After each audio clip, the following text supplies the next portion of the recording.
All right, welcome back, brother. Hey.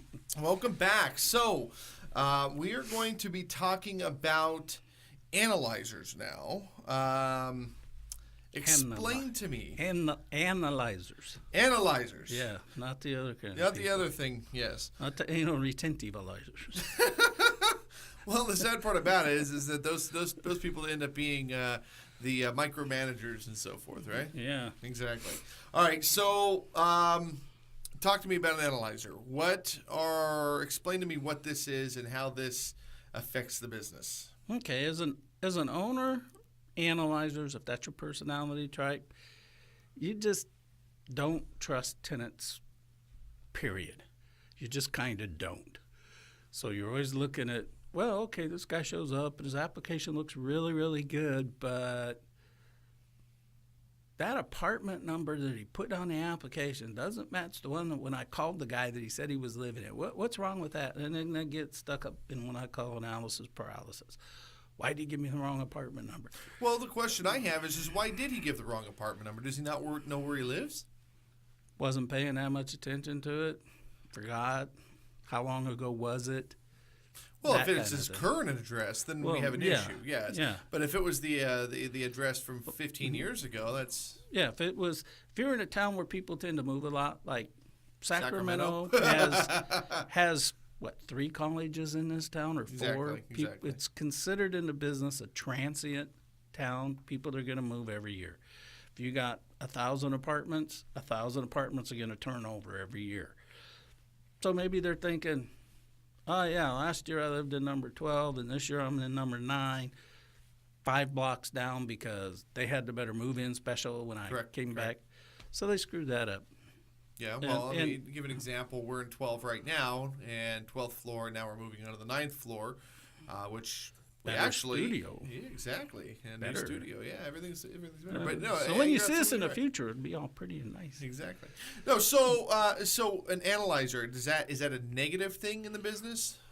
No, not necessarily. You just need to be really aware of your personality type. You know, you're over-analyzing a lot of times. Mm-hmm. And as a tenant analyzers are going to want everything perfect. I mean, they're great tenants. You're going to get your money right on time. But they're the guy, when you hand them your tenant handbook, you better be prepared to spend a half an hour waiting while he reads through it and asks you questions. When you hand him the rental agreement, he's going to read through it and ask you questions. And that, to me, is not a bad thing, because then it creates the opportunity for you to establish all those expectations. And if you need to make notes on a lease, write the notes down and both of you initial it. That's more power for both of you. When and if something happens, you can go, well, you remember we talked about this. Here's your initials. It's right here on the lease. This is what we both agreed, that this paragraph where you're going to call me and I'm going to have 24 hours to get back to you unless it's a major maintenance emergency, which we agreed is fire, flood, or whatever.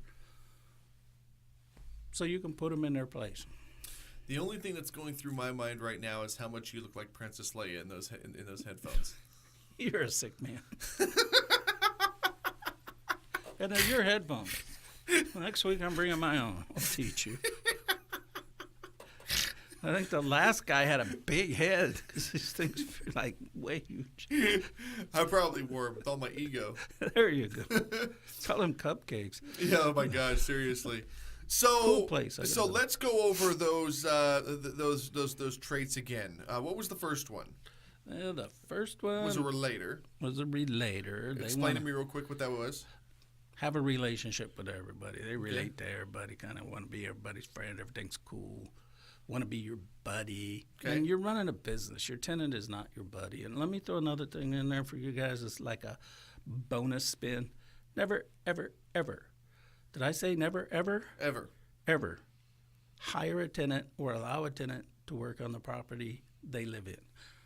I don't care if they're a licensed contractor. I don't care if they're a structural engineer that works for whatever state you're in. I don't care if they're approved by the federal government to manage properties. Go ask your insurance agent, should I let my tenant work on the house? When he's finished verbally slapping you, you will understand one of the many reasons why this is a doggone bad idea. What's the next one on there? We got the Expressor. And that's not to be confused with an espresso. No, but you're going to wish you had a couple listening to these guys. Everything's got to be top notch. Those are the guys we were talking earlier that they want the top shelf gold faucet that was platinum They're plated. moving into an apartment for $900 a month, and they want 24 karat gold faucets in the bathroom. Yep, they're the ones. Remember when I was about 19 or 20, I was delivering furniture, and I went into this little. If you know Citrus Heights, the audience that's listening may or may not, depending on where you're listening, but it's this little, like, I think it's like the most trailer parks per capita in the state of California. Might be. There's a lot of trailer parks in Citrus Heights. Long story short, I'm delivering some furniture to this guy's place, and it was just like this little duplex, just a $900 a month apartment. And, of course, a Mercedes in the driveway. It looked like the Taj Mahal inside. I mean, everything was gold and big and archways. And it was like an architectural masterpiece inside this little dinky apartment. It was actually very impressive, to say the least. Yeah, one of the richest guys I know I worked with when we built out in Orangevale, if you know the Sacramento area. We built, like in the 80s sometime, I think, River Oak townhomes in a couple of phases. And I kept telling Tony, you're kind of overbuilding. He married a Swiss girl. He had connections in Switzerland. They imported Swiss cabinets. They were the first people around here I ever saw use Corian countertops. Phase one, if you can buy and get into phase one, they're like overbuilt to the max. Phase two, very nice, not overbuilt. Phase three, we're out of nails. Let's get some glue. This will work. They're really not that bad. We've got the bare necessities. There you go. No, they're all very well built, but yeah, they were just way overbuilt. I mean, they're like 3 buildings connected and the common wall.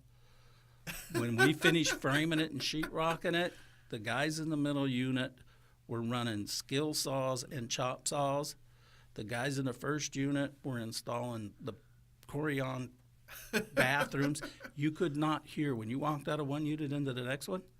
You couldn't hear what was going on next door. Well, it's actually kind of interesting. That's cool. Well, what's cool about it now is you've got different rent sets of the quality of the different. Well, these places. are owner occupied. These are not rentals. These are no kidding. built to own. Yeah. Oh, no kidding. Yeah. All right, so there you have it. Anything else we should tell these folks? Keep listening. More information's coming. Hit the website. We're upgrading that all the time. Eventually, we're going to get around to building that Contact Brad page. Oh, yeah. Ask Brad. Shoot some questions in on that. Make sure you leave me a way to get back to you. I may refer you over to the Facebook page because a bunch of questions are there. And when you go to Facebook, across the top, they keep changing things. But somewhere on Facebook, there's a thing that says Files. I've loaded up stuff on that. That's free. Just go there and look. Cool. All right, guys. Well, I'm John Robert Quinn. I'm Brad Meyer. Bradley Meyer. Not to be confused with Brad Miller, the old retired Kings player. No, not to be confused with. He specifically requested that, I believe. And of course, you can find everything at the cashcowsystems.org. Yep. We're going to go to a break. We're going to come back and learn a little bit more. Talk to you in a little bit. Stay tuned.